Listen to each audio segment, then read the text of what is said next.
your head neck is going on, then if you want to see the uterus or the liver for a half an hour, you please request him the previous day or inform him before starting the class. Then he can provide you. Now one thing I tell you about head neck. Head neck lectures, whoever is delivering, you please attend. And the same day, if you are having practicals, please attend. And I told you earlier from the very beginning that you have to see this specimen. You have to feel this specimen. Now today is a very common day-to-day you will encounter in your practice or in the hospital. The palatine tonsils and auditory tube. This is a very wonderful picture. You have to know it. Then your half things of the palatine tonsil and the posterior pharyngeal wall is in your grip. Another thing, you go home today on the hostel, you look into the mirror, your own palate, the tonsillar area, posterior pharyngeal wall, and also the tongue. You take a spoon, you don't have a tongue depressor. Tongue depressor is a small instrument. It has like this.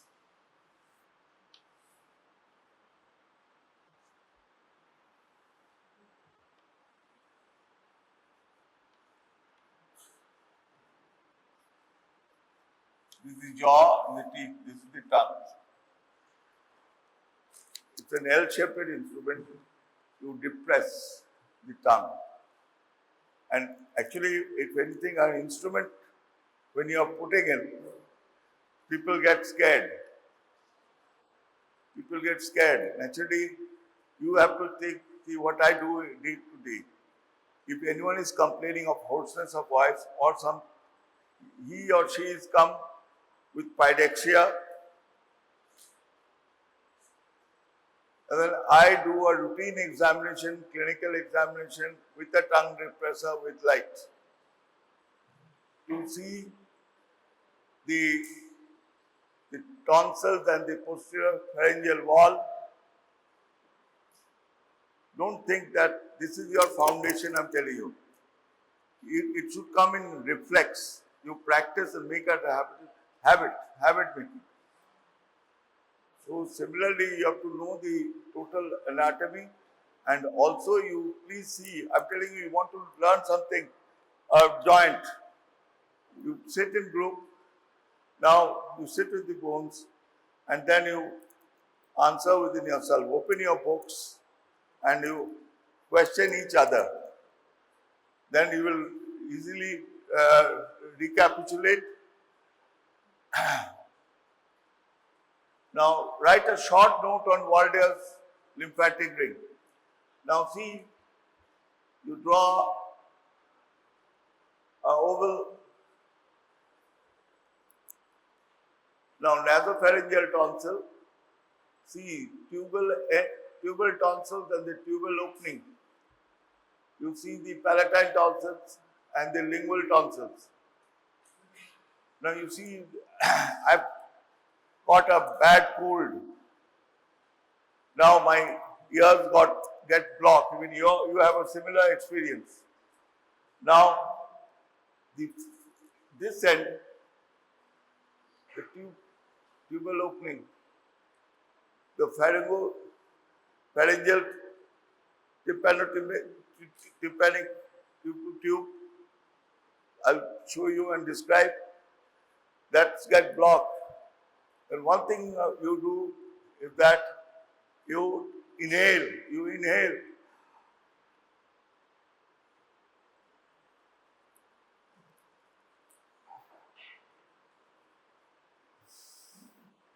then release. The idea is that you blow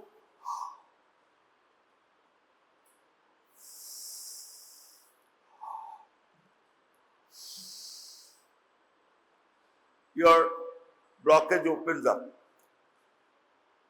And of course, you will be giving your patient, you demonstrate immediately when you see in the post, you depress the tongue, immediately you tell them, you show them to take tight.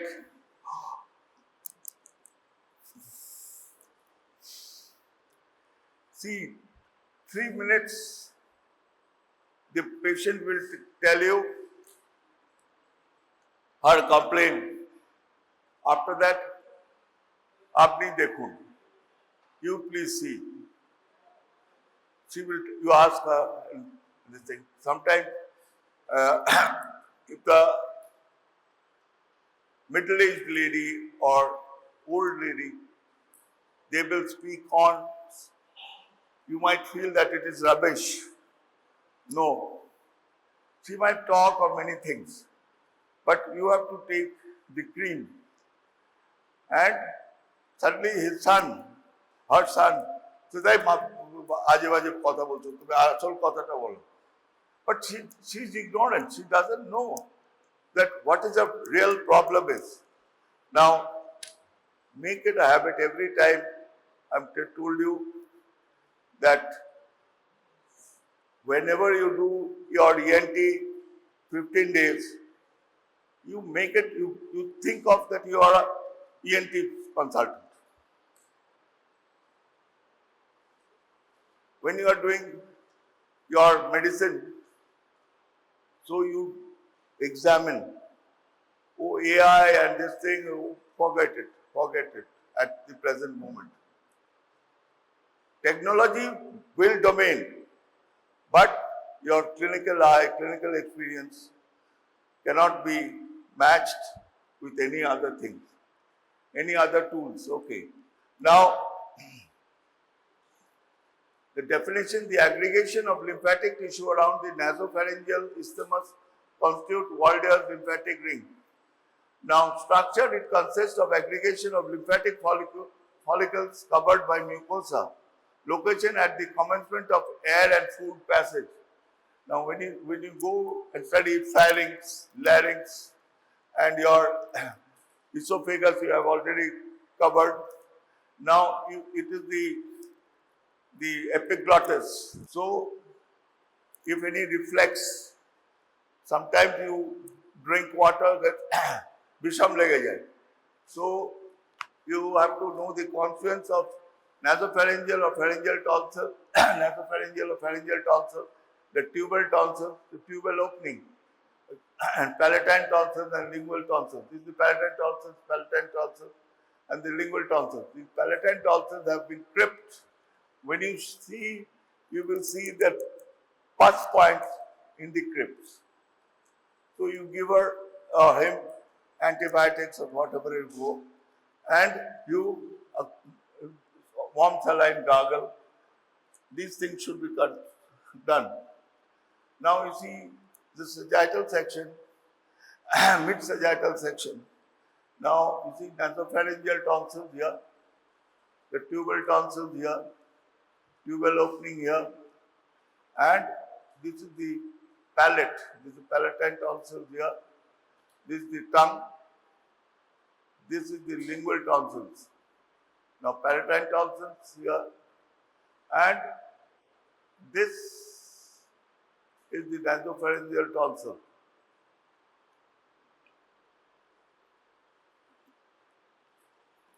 Waldeyer's ring, Waldeyer's lymphatic ring, Waldeyer's lymphatic ring. Now definition, aggregation of lymphatic tissue around the nasopharyngeal isthmus. Lymphatic follicles covered by mucosa.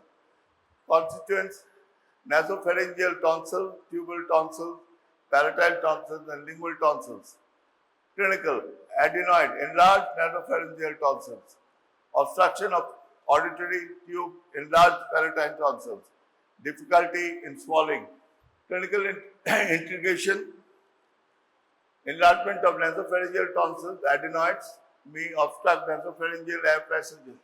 Enlarged tubal tonsils may obstruct auditory tube. Enlarged palatine tonsils may cause difficulty in swallowing.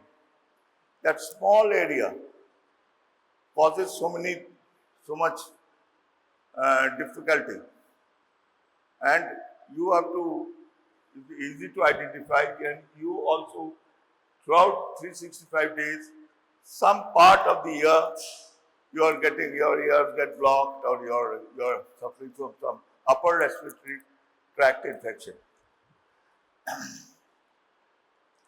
Now you see, the palatine tonsil, this is a question there. Describe the palatine tonsils under the following heads: morphology, relation, blood supply, and applied anatomy.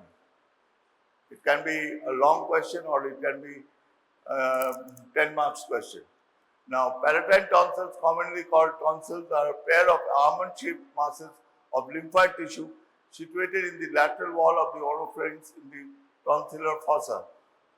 Yeah, palatine tonsils. This you will see today. You just go home, put a spoon, the back of the spoon, the spoon handle.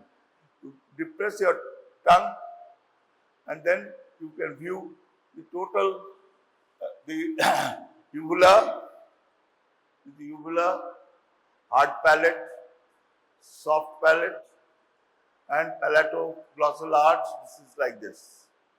Palatine tonsil, the tongue. Okay.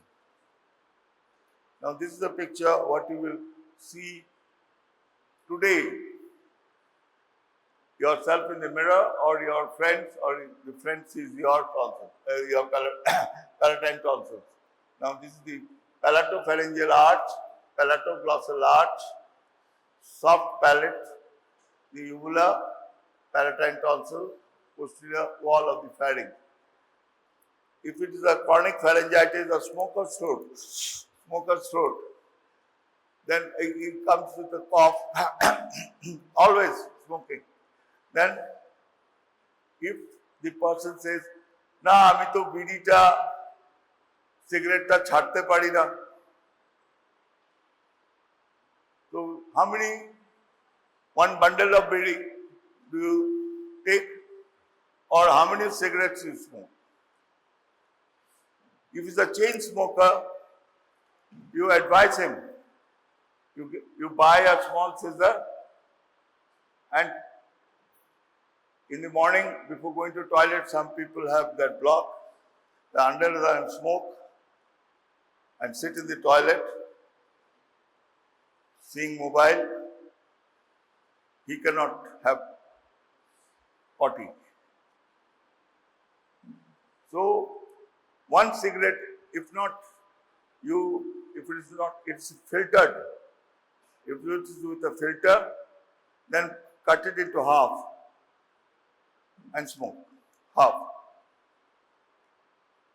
Now these are the things you have to, this is a small area that I am stressing. Day to day you will encounter, and accordingly your prescription might be big, because the ENT component you have to prescribe, and also if there is any other problems you have to write. See, I've told you earlier, so I'll rush through. Location in the lateral wall of the oropharynx in tonsillar fossa, boundaries anterior palatoglossal arch and posterior palatopharyngeal arch, apex soft palate, base posterior 1/3 of the tongue. Now, tonsillar bed, pharyngeo-basilar fascia, superior constrictor, buccopharyngeal fascia, styloglossus muscle, and the glossopharyngeal nerve. External features: medial surface free, lined by non-keratinized stratified squamous epithelium. Tonsillar pits 12 to 15, tonsillar crypts, tonsillar cleft, lateral surface covered by capsule, anterior border related to the palatoglossal arch, posterior border related to the palatopharyngeal arch, and upper pole reaches soft palate, lower pole sensory ligament of the tonsil, suspensory ligament of the tonsil. Now, I told you previously that any organ should have a arterial supply, of venous drainage, and nerve supply. Now, one thing I will bring to your notice, the tonsillar branch of the facial artery, ascending palatine branch of the facial artery, dorsal lingual branch of the lingual artery, ascending pharyngeal branch of the external carotid artery, greater palatine arch of the maxillary artery, venous drainage, paratonsillar vein, pharyngeal plexus, lymphatic drainage, jugulo-digastric nodes, innervation, glossopharyngeal nerve, greater and lesser palatine branches of pterygopalatine ganglion, clinical tonsillitis, tonsil stones, ear pain in the tonsillitis, Quinsy, tonsillectomy, postoperative hemorrhage in your tonsillectomy. Now, you might have an abscess there in the tonsillar area. It is known as Quinsy. Now,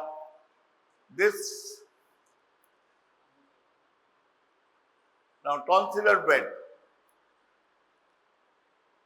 The palatine tonsils rest on the tonsillar bed, which is formed by the following: pharyngobasilar fascia, superior constrictor muscle, buccopharyngeal fascia, styloglossus, glossopharyngeal nerve. Size and shape: the palatine tonsil is an almond-shaped mass. It is large in children and diminished in size in adults. Its size is much bigger than it appears on oropharyngeal examination due to its upward and lateral extensions.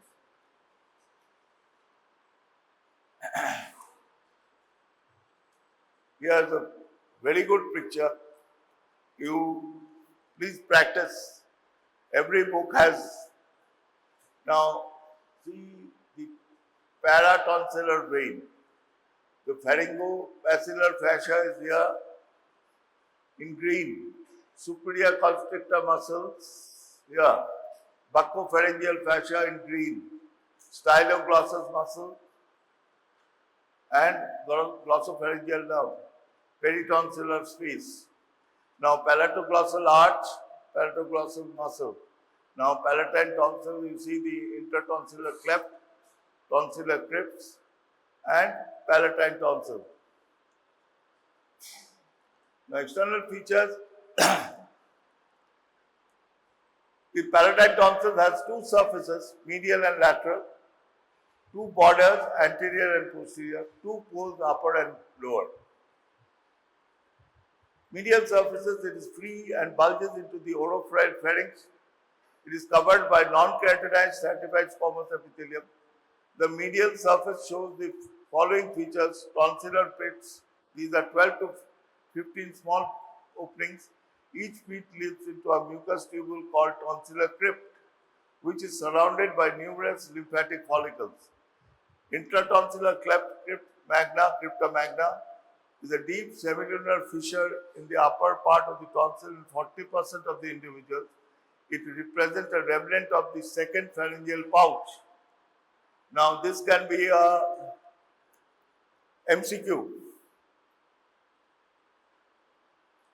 The intertonsillar crypta magna.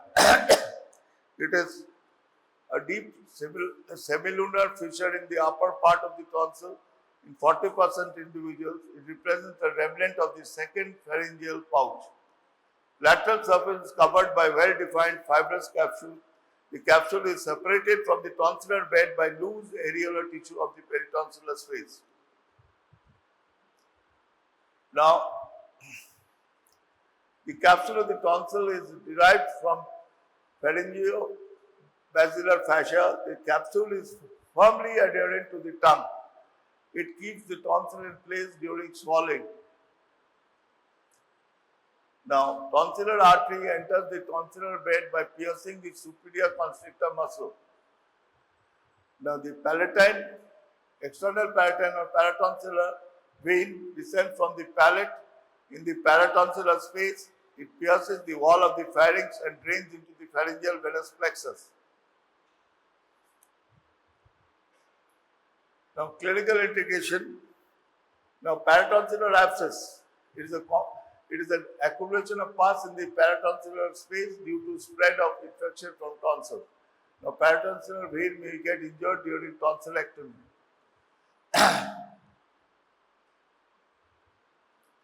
Borders of the tonsils. Anterior border is related to the palatoglossal arch. Posterior border is related to the palatopharyngeal arch. Poles of the tonsils. Upper pole is related to the soft palate. Lower pole is attached to the tongue by fibrous tissue called suspensory ligament of the tonsil. The sagittal section, with that picture, you can draw if the short note comes in the tonsils. Okay. Yeah. Now, the palatoglossal arch, see, this is the palate. This is the hard palate bone. This is the tooth in the maxilla. Okay, yesterday I showed you. Now, this is the plica semilunaris. See, this is the tonsils. Plica triangularis, this palatopharyngeal arch. Now, this is the tongue, wall of the pharynx. This is the wall of the pharynx. When you read pharynx, you will be more extensive. You can again correlate with this lecture.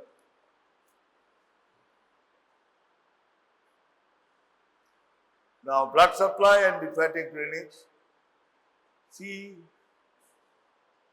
you draw like this. The external carotid artery, yesterday I told you, is the maxillary artery, greater or descending palatine artery, and ascending pharyngeal artery, ascending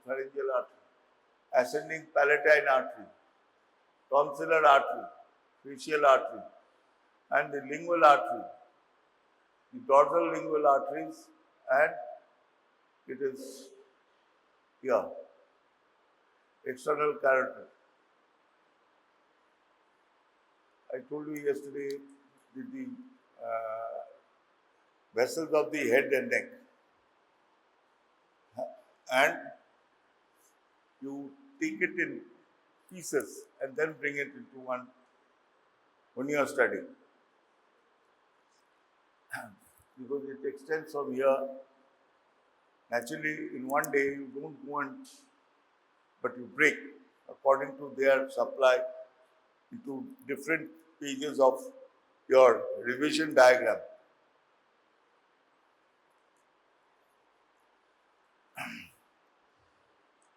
Now, the venous drainage, the veins from the tonsils drain into the paratonsillar vein, which opens into the pharyngeal plexus.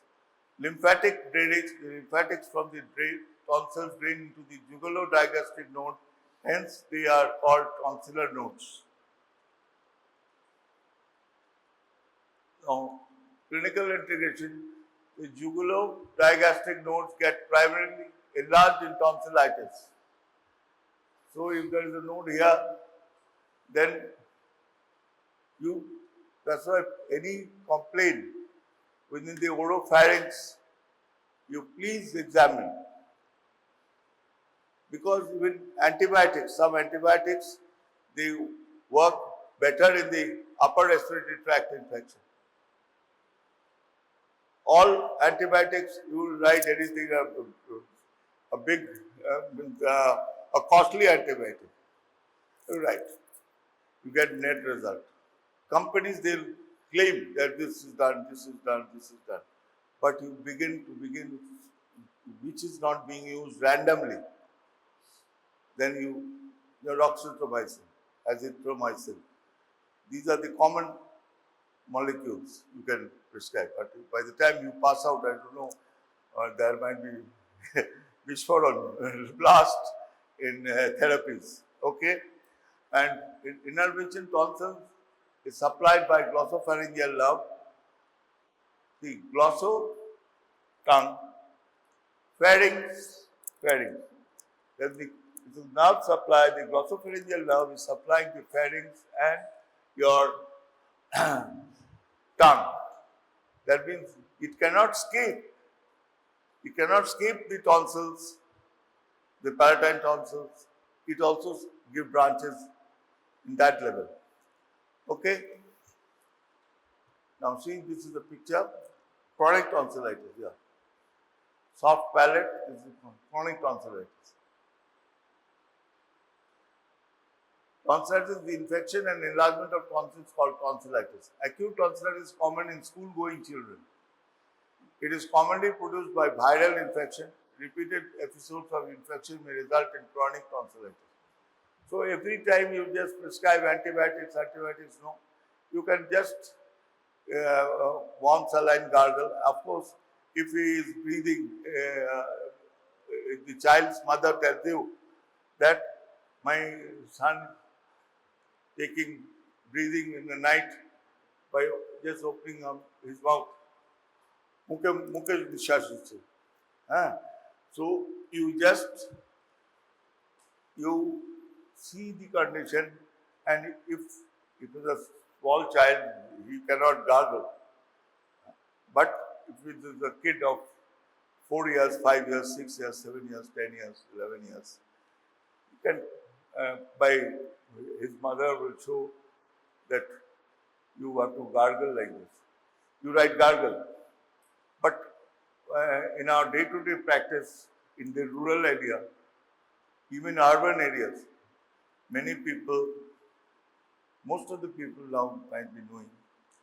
But you just, even my chamber attendant, previously I used to show, sometimes, so, and a pinch of salt. Now you see, acute membranous tonsillitis. Membranous tonsillitis is the infection of the palatine tonsil and where exudation from the crypts coalesces to form a membrane over the tonsillar surface. This is the tongue, this whitish membrane here. Here.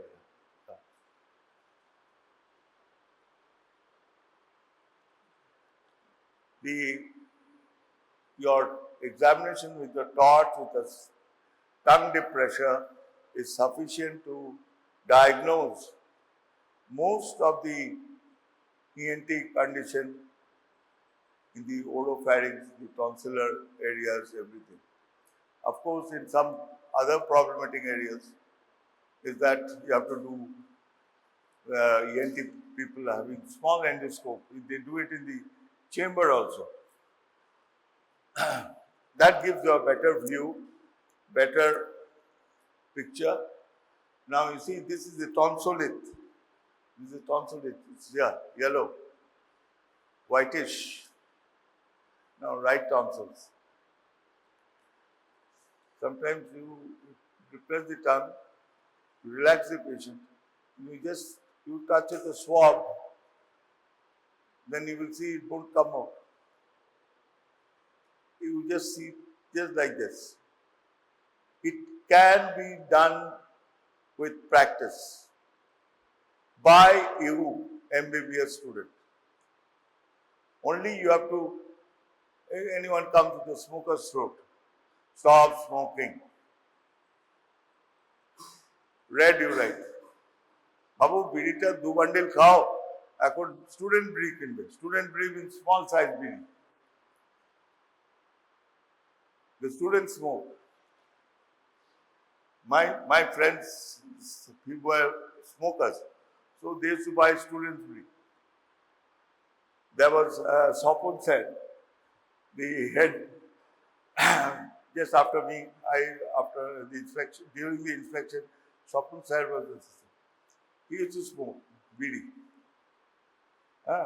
So when he was in Sonoka Medical College, because I knew him from Bardwan, I gifted him with 100 BDs packet.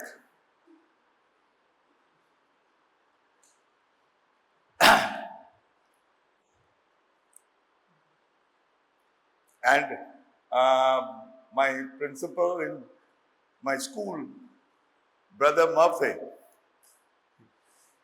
he, the Irish brother, tall, he used to smoke. His nicotine stain, his fingers were on nicotine stain, yellow. If any of your friends are smoking, then you see the finger. Now, tonsil stones, also known as tonsillolithiasis, are mineralization of debris within the tonsillar crypts. The mineralization. Okay.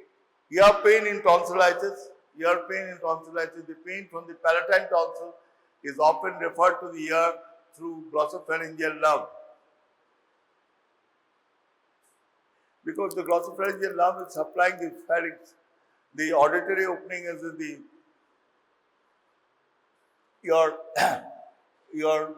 and that pharyngotympanic tube,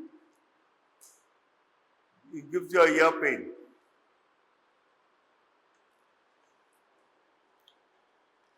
Another thing, when a patient with tonsillitis come to you, you definitely examine the throat and also you examine the ear, because there might be ear wax blocked.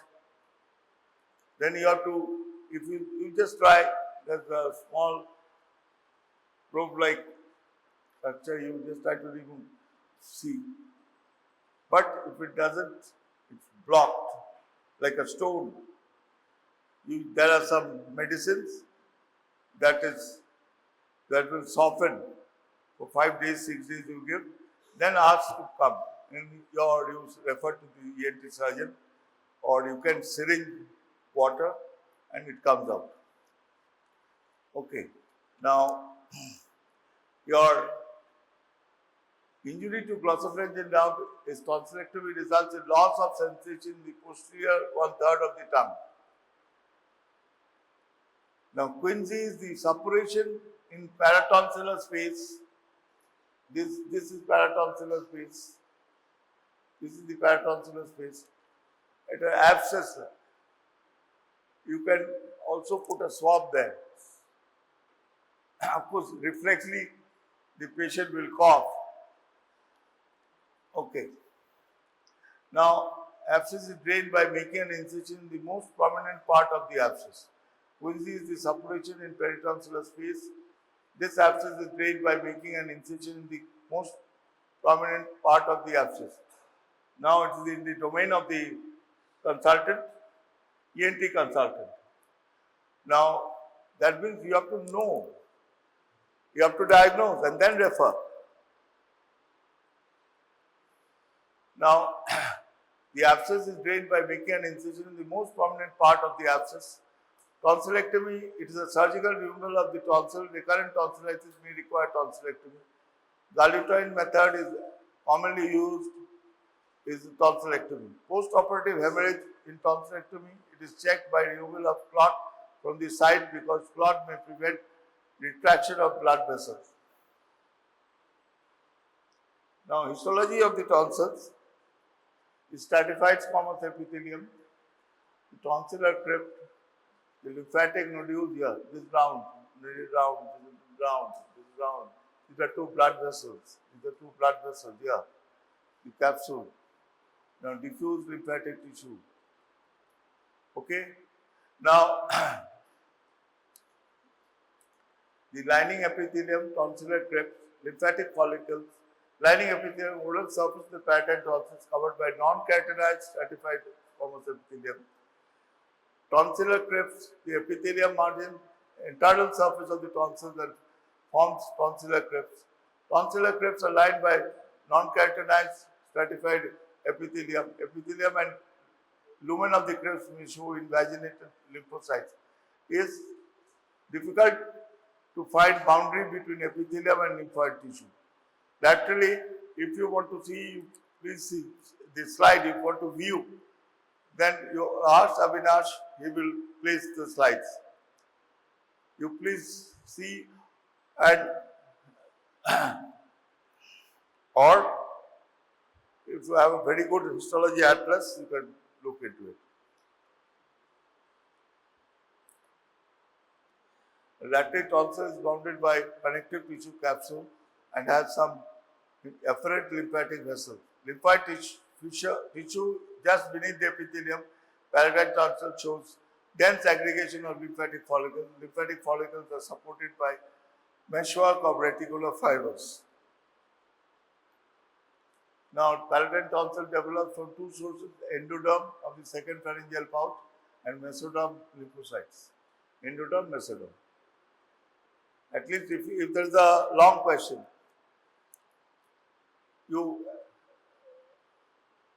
development, endoderm, mesoderm.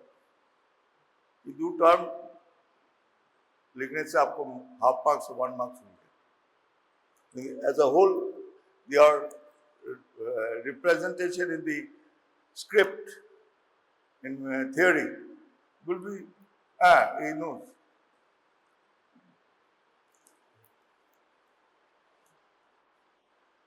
Stages of development. During third month of development, ventral part of the second pouch proliferates outwards in surrounding mesoderm as several solid pods or tonsillar buds. On a degeneration of central cells, tonsillar buds cannulate to form hollow tonsillar crypts. During the third to fifth month, lymphocytes aggregate on the mesoderm that surrounds crypts and forms lymphatic follicles. Mesodermal cells condense to form capsule of the tonsil, lymphocyte proliferates and form pharyngeal tonsillar bulging. The remnant of the pouch is represented by intratonsillar cleft and tonsillar fossa. Now, this is the picture. Now, see parts of the auditory tube. This is the tympanic membrane. And this is the malleus, this is the tympanic cavity, this is tensor tympanic muscles, and the bony part and osseous part. This is the osseous part. This is the cartilaginous part here. Cartilaginous part. External acoustic meatus. This is the auditory tube. This tensor tympanic muscle, tympanic cavity, malleus, tympanic membrane.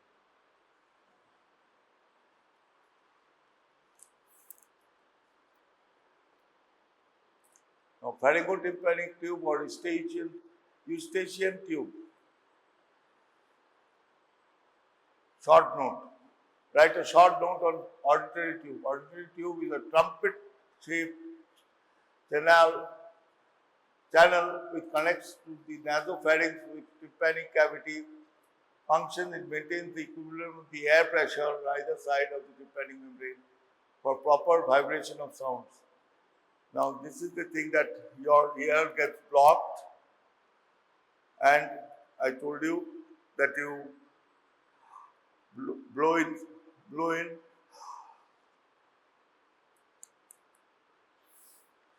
you see that it will be relieved. But if severe infection is there, it will take, but advise the patient to do the exercise, 36 millimeters long.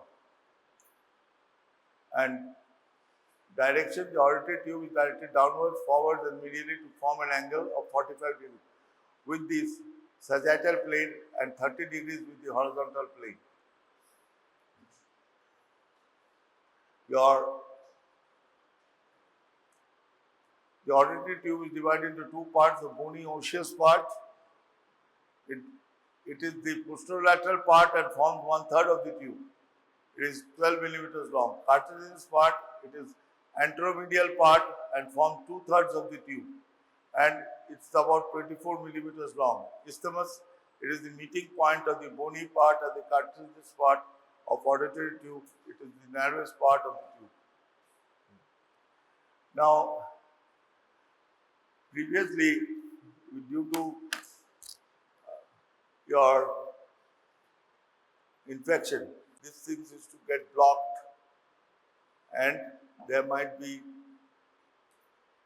an abscess also, that lymphatic membrane is gets bulged out, and then small your pus comes from the ear. So you have to give, nowadays there are antibiotics, they are taking everything coming to you. But if you feel that you have to, you advise what I told you. Now, see, this is the bones, the medial pterygoid plate. This cartilage part of the auditory tube. The carotid canal and the cartilage part of the auditory tube is the carotid canal, which is the diagnostic process of the temporal bone. The petrous part. Yeah. Practice figure, bony and cartilage figure, parts, isthmus, tympanic and pharyngeal ends of the pharyngotympanic tube. See, pharyngeal end, this is the lateral wall, just below, posterior to the arch. Small opening is there. And see, this is the isthmus. This is the cartilaginous part, this is the bony part. Canal of tensor tympani. Auditory tube, cartilaginous part, this is isthmus, this is the tympanic part. External ear, yeah. Tympanic membrane, middle ear, tympanic cavity. This is levator, veli palatine and salpingopharyngeus muscle.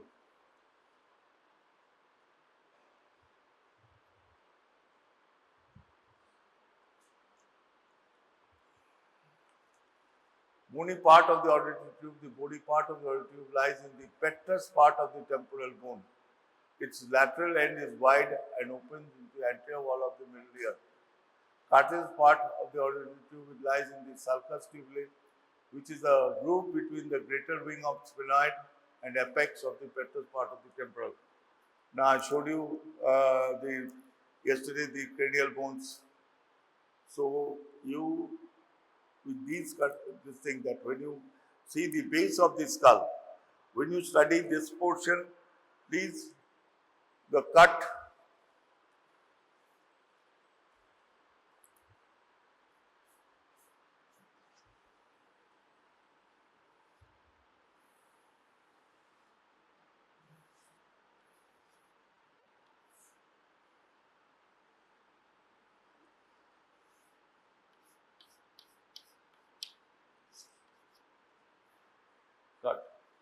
open.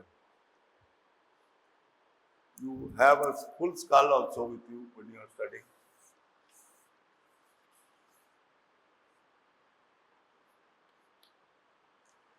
You compare.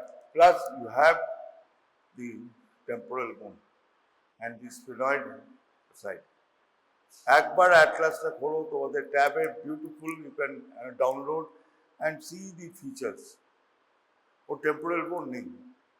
And by petrous part of the temporal bone, you can see the smallest part of the temporal bone, the diagnostic process of the temporal bone, the external auditory meatus. You can speak out. But please, please, please, एक बार देख लो, in your practicals, spend some time, then you won't cry. Then go home and study. Okay. Now,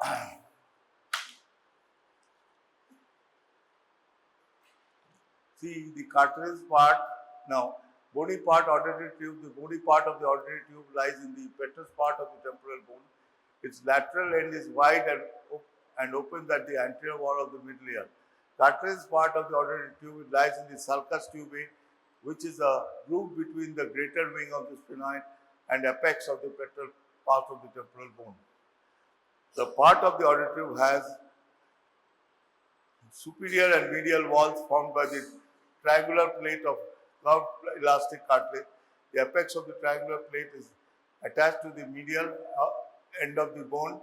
The base is free to form the tubular elevation in the nasopharynx, and lateral wall and floor formed by fibrous membrane. Levator veli palatini originates from the inferior surface of the auditory tube, whereas syringopharyngeus from the medial end of the tube.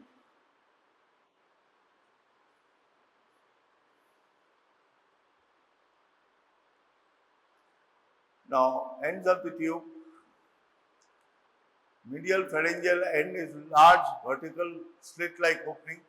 It is situated in the lateral wall of the nasopharynx about 1.25 centimeters behind the posterior end of the inferior nasal concha, and lateral tympanic end is smaller and it opens in the anterior wall of the middle ear. Lining epithelium, the pharyngotympanic tube is lined by pseudo-ciliated columnar epithelium with interspaced goblet cells. The cilia of the epithelium beats towards the nasopharynx and thus helps to drain the secretion from the middle ear cavity. Blood supply, ascending pharyngeal artery, middle meningeal artery, and artery of the pterygoid canal supply the auditory tube. Now see the ascending pharyngeal artery that is supplying inside. Now as you go, the middle meningeal artery, that is the petrous part of the temporal bone, there the brain is there. The meninges, the middle meningeal artery is supplying the and artery to the pterygoid canal. Okay, of the venous blood flow from the auditory tube is drained into the pharyngeal and pterygoid plexus of the vein. Innervation, pharyngeal branch of the pterygopalatine ganglion supply the tubal opening. Nervus spinosum, branch of the mandibular nerve, supply the cartilaginous part. Tympanic branch of the glossopharyngeal nerve supplies bony part. Functions maintain the equilibrium of air pressure on either side of tympanic membrane, drains the secretion of the middle ear. By opening of the tube, it protects the middle ear during swallowing, yawning, and sneezing. Now, interesting facts. Auditory tube is children, it is 18 millimeters long, it's shorter. It is wider and more horizontal. Tubal elevation is less prominent. As the auditory tube is shorter and more horizontal in infants, the infection can easily spread from the nasopharynx to the middle ear. Hence, the middle ear infections are more common in children than adults. That's why children have more complications.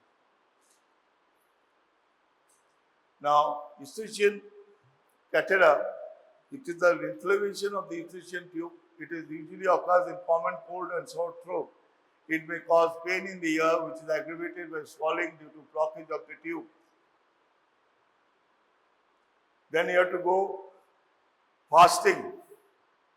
No kebab, no ice cream. Because see, your Eustachian catarrh is an inflammation of the Eustachian tube. It occurs in common cold or sore throat.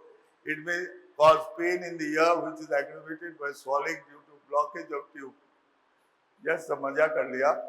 Of course, you take soup, hot food, you will enjoy it, and also relieve you of the